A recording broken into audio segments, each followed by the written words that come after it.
Good evening, everyone. Welcome back to Real Reds Talk, an authentic football fan channel made in Manchester. This is your breaking news show, and we've got players fucking crying already about the style and how they don't like it and how they should revert to type and how should we do this and that. Yawn, and fucking shut up. We'll speak about that. Lisandro's injury update, we'll talk about that as well. I think he's going forth with surgery, so we'll discuss it. Some controversial quotes that I've got that I want to, some interactive stuff, and we've also got some news breaking kind of the last hour or so in regards to redundancies, and apparently there's going to be more coming forward from Mr. Scrooge himself. So yeah, bit of some negative stories to discuss today, Sam, unfortunately. I mean, it's always negative when it comes to United for the most part, isn't it? They always want to find an angle to go, look at how shit United are, look at the stupid decisions United are making. So, same old, same old. I mean, yeah, we are really shit at the moment, and apparently the players have been whinging about this, which brings us on to our first story. So this is breaking news today. Some Manchester United players have discussed amongst themselves whether a change of plan that is better suited to their style of play might be the best way forward. There is growing concern among some players that the teething problems they have experienced under Ruben Amorim are not going to improve unless he considers at least tweaking the system. There has been a call from some people to do this. What's your thoughts on this, Sam? Because it's kind of, I just feel like they're throwing the toys out the pram again because they're not getting in the way. Yeah, it's the same old shit, isn't it? It's the same players who are complaining about the same shit. Oh, Ten Hag make us run too much. Oh, Ollie makes us train in the dark. Like, we go home when it's dark. Like, just fucking grow a pair and get some balls and fucking just get to work. Fuck's sake, man. Like, I'm sick and tired of it. I hope we find these players like who keep whinging and complaining and get rid of these fuckers. Well, I thought we did. I'm tired of it. I thought some of them Well, had apparently gone. not. Apparently not. Apparently there's still dickheads here who are still whinging about shit, and it's just, it does my head in, man. It really does. Like, he's been here how long? 3 months? 2 months? Like, shit's not going to be miraculously changed. It wasn't miraculously changed under Ten Hag and you chucked him out. It wasn't miraculously changed under Ollie and you chucked him out. It wasn't changed under Jose. You chucked him out. So, yeah, I'm beyond it, man. So, hopefully, in your sort of Jim Ratcliffe have basically said to him, look, he ain't going anywhere. So, if you don't want to be here in the summer, find a club and fuck off. Because that's where I'm at with it. Because obviously it says some players. So, I'm hoping a lot of the other players, like the likes of Ugarte, the likes of De Ligt, the likes of Yoro, Licha and stuff like that. No, we're gonna get played. I saw the interview with Dallo where he was saying, "I think we can win titles under this manager." So it seems like he's fully behind the manager. Not with you in the team, Diego. Oh, sorry, mate. Yeah, sorry, Dallo, but yeah, I think I'm sick and tired of player power and players whinging about shit. Like, I'm done with it. So I'm gonna back the manager no matter what. So if he has to get rid of a bunch of them, and he has so far, he's got Rashford at door. Sancho already went. Malasia's gone, Anthony's gone. So if he has to continue that cull, then I'm all about it. Yeah, I'd love to know who these players are because I have a feeling I don't think it'd be Bruno. Because Bruno's one of those guys who'll just play anywhere, and he's like, let's just, I doubt it'd be Harry Maguire because he seems a lot more comfortable in a back five and he seems more settled. Same thing with De Ligt. Ugarte's played under him before, so I doubt it's him. So it's probably coming from the wing backs, I would probably imagine, because they're not comfortable. Maybe a couple of the attacking players who can't seem to fit into the system. They're the ones I'd look at and be like, maybe it's them who are whinging maybe a little bit. Maybe some of the younger players. Other players who are not playing, like Eriksen, Casemiro. Who else is on the bench? The ones with the blankets on the knees because they're too old, basically. Maybe Malacia, that's why he's gone. Anthony, that's why he's gone. Rashford, we know, has no trouble speaking up, as does Sancho. So, yeah, I imagine there's quite a few. Maybe, maybe they're the sort of the culprits, but we'll probably never know, really, will we? Because we never really found out who was the leaking the stuff originally. Apparently, it was Dean Henderson, and then it was like some Luke Shaw. There was all these Rashford, but now Rashford's gone, and it's like, is it Garnacho because he's moaning at him as well? It's just a case of we know that the reality of the situation is at the minute, plain and simple, is we have had a manager come in mid-season who's now basically doing a pre-season and rotating a lot and trying to experiment and see who his best players are where when we're in the bottom half of the table. And there's a lot of players that don't fit the bill that we have to play week in, week out, and that we also keep chopping and changing every week to try and find a place where they're actually comfortable. And by the time we do that, we then have situations which we're going to discuss next, like, oh, Lisandro's out, and it's like, right, well, we need to put someone there now, and we can't put Shaw there because Shaw can never keep himself fit. So it's like, right, well, we drop Maz back, and then it's moving pieces of the puzzle around again, and then it's just this continuous shit show. So unfortunately, whether people like it or not, Amorim ain't going to go,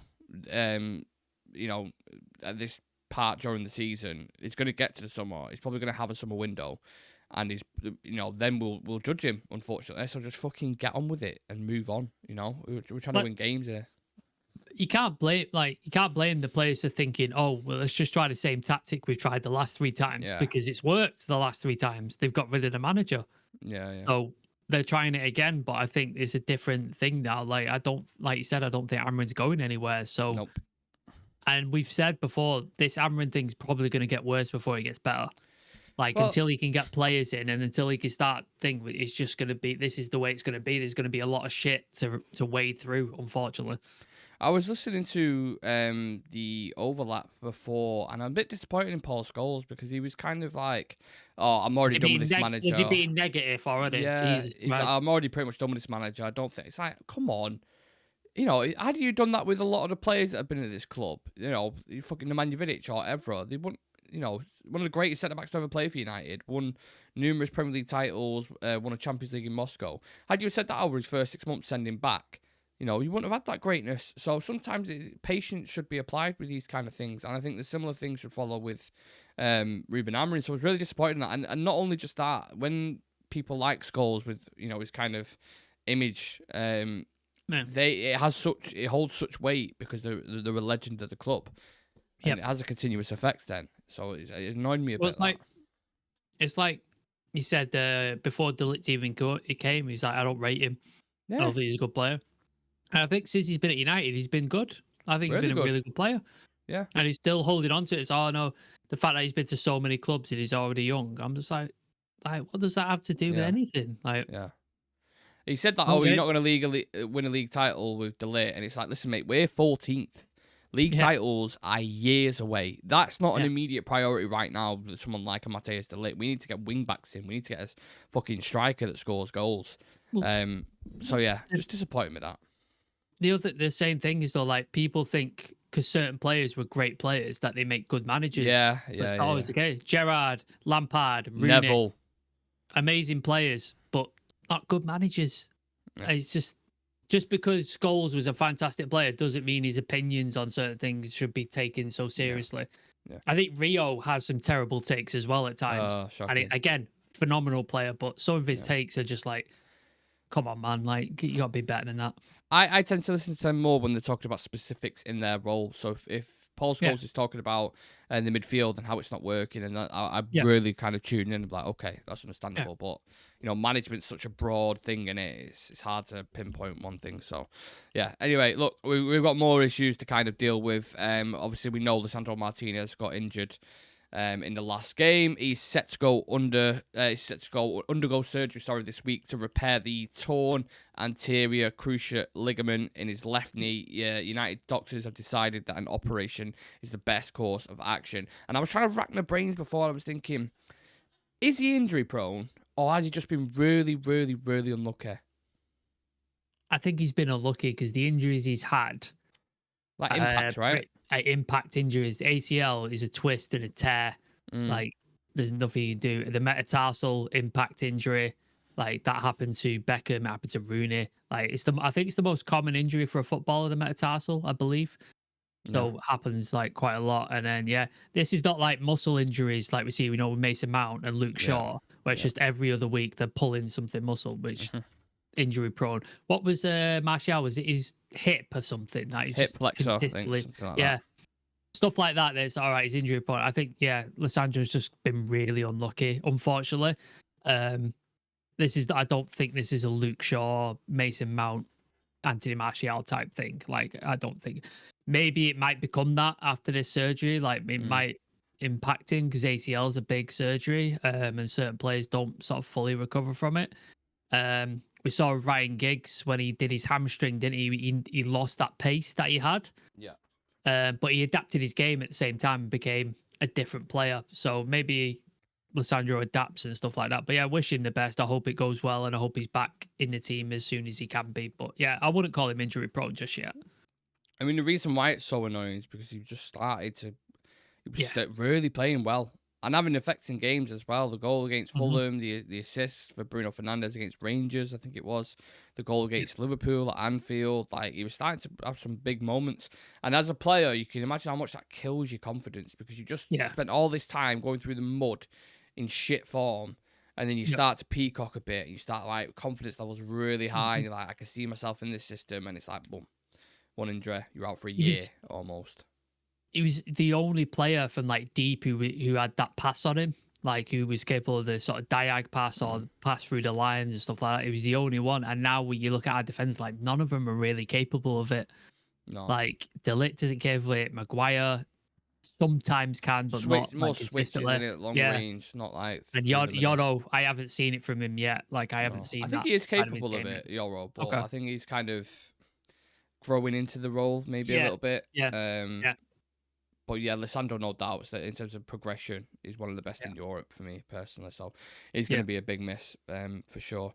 Yeah, as well as players, Sam, we've got other issues on the horizon. United are set to make another 200 further redundancies.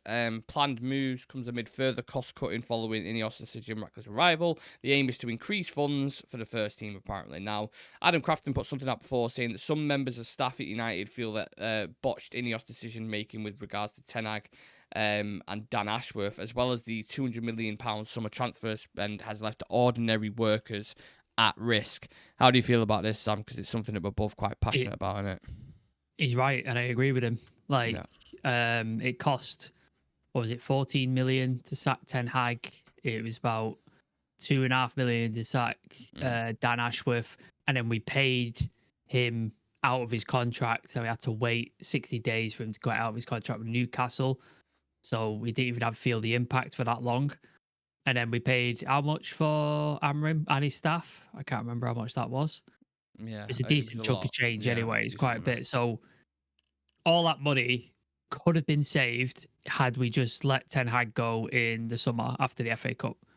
Could have been saved. Now the Dan Ashworth thing, I don't know what has gone on, and if you took the Ten Hag thing out of it, it's a relatively small amount in terms of like 2.5 million. It's like it's not a small amount of money to me and you, but like in terms of football, it is. Yes. Yeah.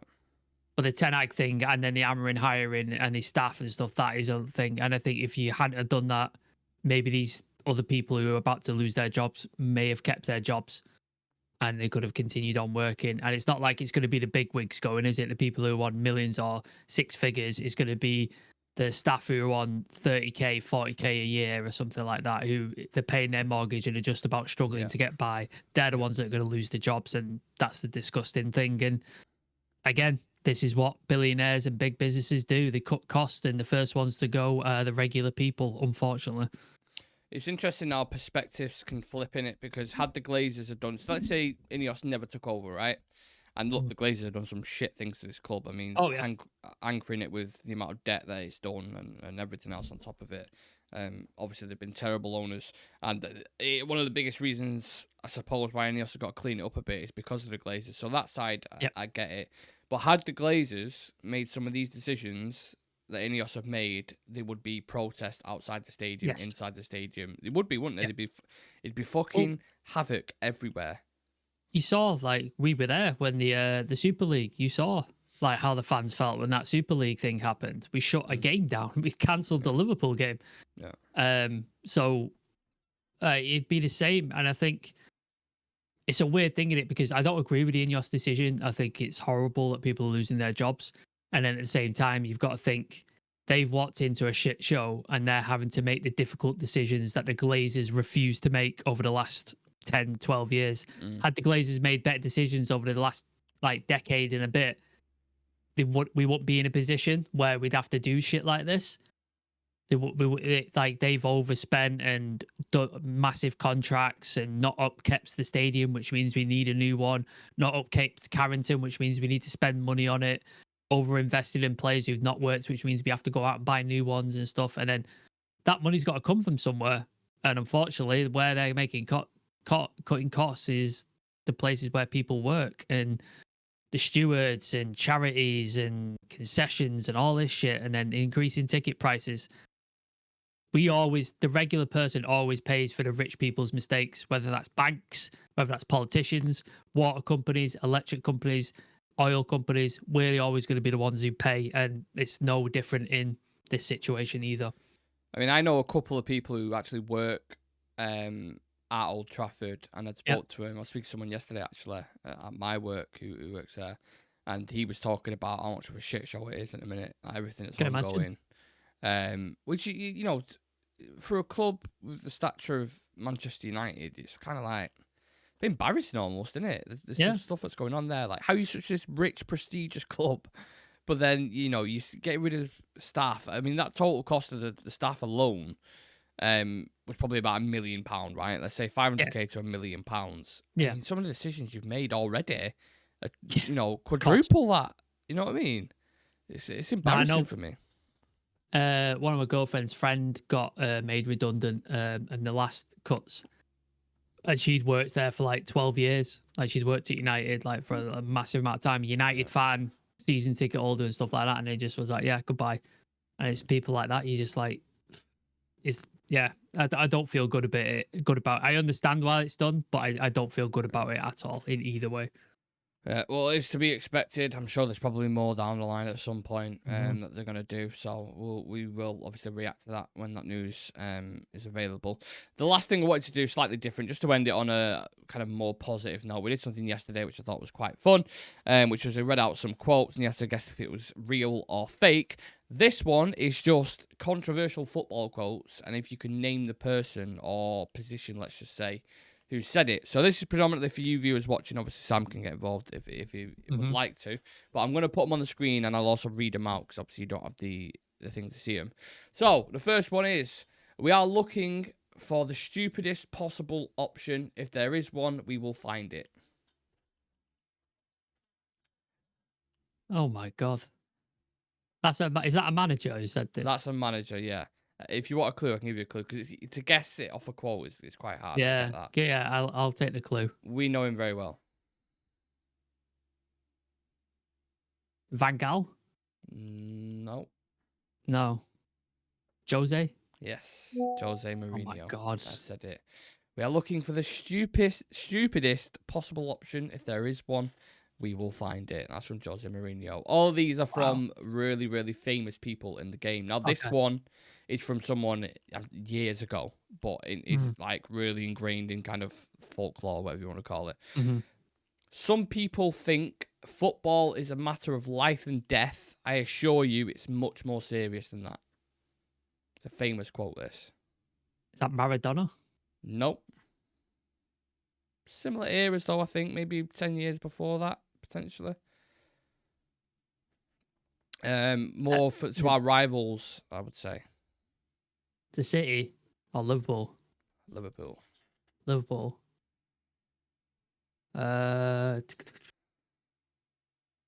Legend for Liverpool. Manager. Oh, manager. Dalglish? Nope. No. Think of the famous big managers at Liverpool. Oh, the fuck, what's he got? Is it Bill Shankly? Yes. Is that him? Yeah. Correct. Bill Shankly. Yeah. I quite like that quote, though, to be fair. I know it's Liverpudlian, but some people think football is a matter of life or death. I assure you it's much more serious than that. I can imagine him kind of saying that back in the day in the dressing room. Yeah. I'm a fan of that quote. Next one is one of the biggest legends in football, and again, similar era, quite a while ago. If a good player plays one touch, it's football. If a bad player plays one touch, it's a trampoline. Which is quite funny because I think of one player straight away when I read that. Lukaku. Not Hoyland, who I thought of. Oh, Hoyland's the other one. Is that like Pele or something like that? No, but you're in the right realms in terms of stature and how big he was. Okay. You're not far away. A lot of managers been influenced by this guy. Oh, is it Cruyff? Yes, Johan Cruyff was the one who said this. This one, this is my favourite one, and this is someone you watched quite a lot back in the day, Sam. Oh, really? If my wife doesn't like football, she watched Messi and said, "Oh, he's cute." I said, "Yes, but he's also the best player in the world." I watched a lot of him. You watched this player. Well, yeah, he was part of one of your favourite teams. Okay, he's an AC Milan player. And he's had a few famous quotes before that people reference all the time as well. Is he a bit of a mentalist? Yes, he is a bit of a Okay. mentalist. Oh shit. Bit of a terrier. Yeah, Gattuso. It is. Gattuso. Yeah. Correct, yeah. Yeah, he's still got my favorite goal. Sometimes maybe good, sometimes maybe shit. Sometimes maybe shit. Classic. And just to end on the last one, again, this is someone who's, you know, big legend. I spent a lot of money on booze, birds, and fast cars. The rest I just squandered. You should be able to. Yes, spot on. Spot on. Nailed it. Yeah. Let me know how many you got, guys, if you have been watching towards the end. Just to let us know you have. Leave it in the comments section. Smash the like on the video for us and subscribe to the channel. We're on 12,815 subscribers, people. So keep pushing it. Keep sending to friends. Keep commenting. We really, really appreciate every single bit of it. And also, if you are a member, I'm not sure if it won't be out at this point, but we are dropping a members video. Yeah. If you could just explain what it is, Sam. Yeah, so me and Nick have basically done our summer overhaul, the players we would pick, realistic ones as well. So we've set ourselves a budget and we've picked a player from 4 different positions and we've added it up to make sure it was in budget, and we've sold certain players to make sure we're still within PSI guidelines, because that's the big talking point. And yeah, I think we've got similar positions, but then there is a couple of differences as well. We've picked different priority positions, so please do go check that out if you're a member. If you're not, please do consider joining. £4 a month, and you get free content. You get some emojis. You get a badge next to your name, and you're the first to know about any sort of extra content. So last month we did an interview with Carl Anker for The Athletic and Talking Devils, and there was an extra 20-30 minutes of stuff that we didn't put out on the main channel that you guys and members got to see. Nobody else did. So stuff like that will be going on there as well. Yeah, awesome. Thanks for watching, guys. We'll see you in the next one.